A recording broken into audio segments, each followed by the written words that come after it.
the hypocrisy still stands in the NFL. They keep talking safety, safety, safety. It's a fucking violent game. Yep, That's what it is.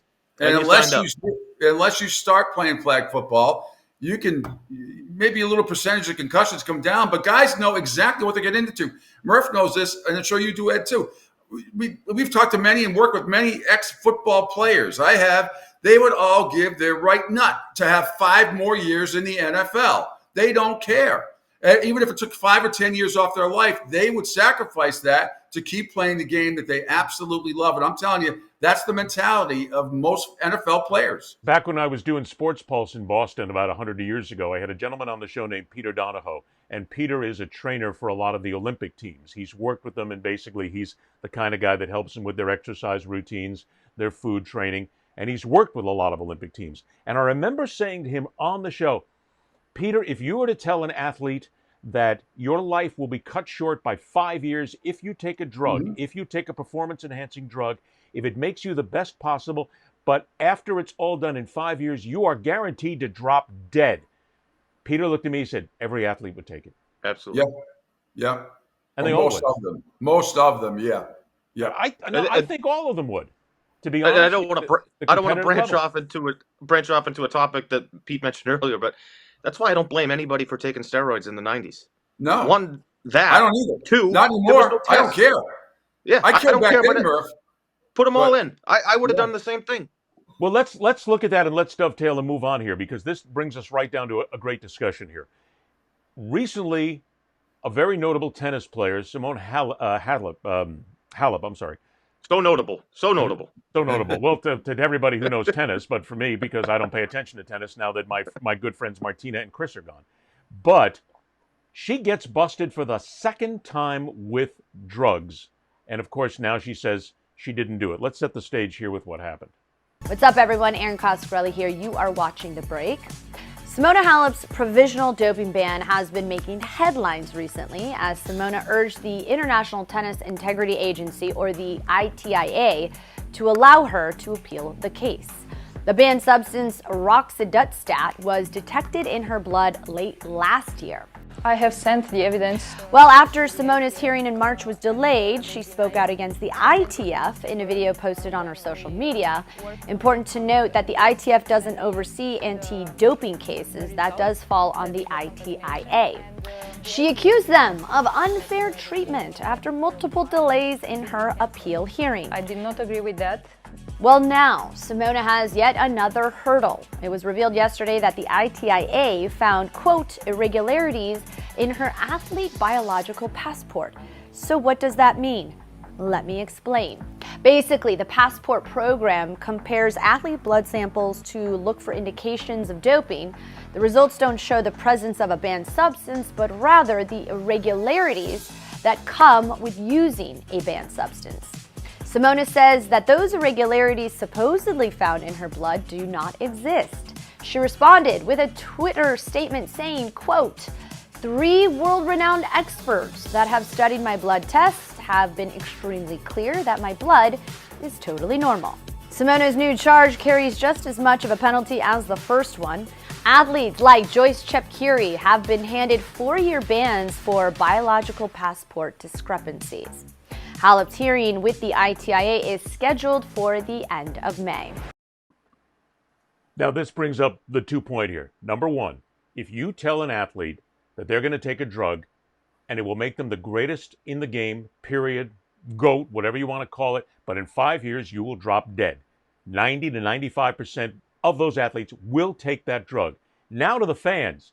If you tell the fans that your favorite player has cheated to win a championship, you root for that player, you root for that team, there's rampant cheating on it, I personally don't think fans would give a shit.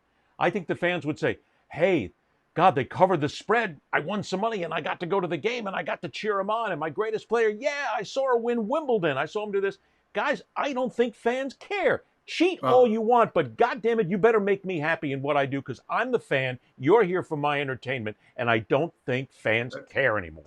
20 or 30 years ago, I would have cared a lot more. Now, I agree with Murph. Now, like the Rafael Palmeiro, I remember doing a show with think Peter Gammons was on right after that day, the hearing, and Palmero lying to the, and it really bothered me. It bothered me back then a little bit. Now I don't care. I really don't, because I know they're all doing. Every era has their own set of enhancing widgets, so to speak, if I'm being kind.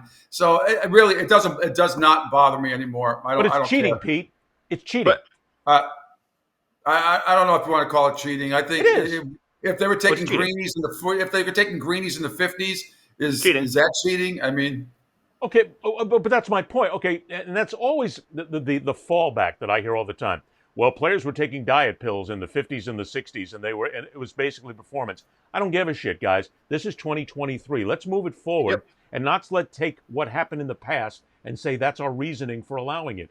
Right now, if a player is cheating and taking performance-enhancing drugs of any kind, and as long as the fan gets their money's worth, gets to watch him on TV, gets to watch him win a championship, if it came out tomorrow that Tom Brady, and again, this is not true, hey, let's make this clear. This is false. I'm making this up. Okay. Make sure you tell the Boston Globe that.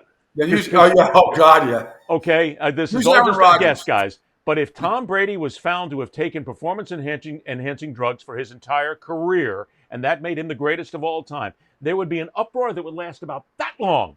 And his fans would go, well, he was just doing what everybody else was doing. You see how great he is? And you still had to have talent to be there, and it wasn't just the drugs that helped him. See, they don't care, I disagree. I think it's still laundry related.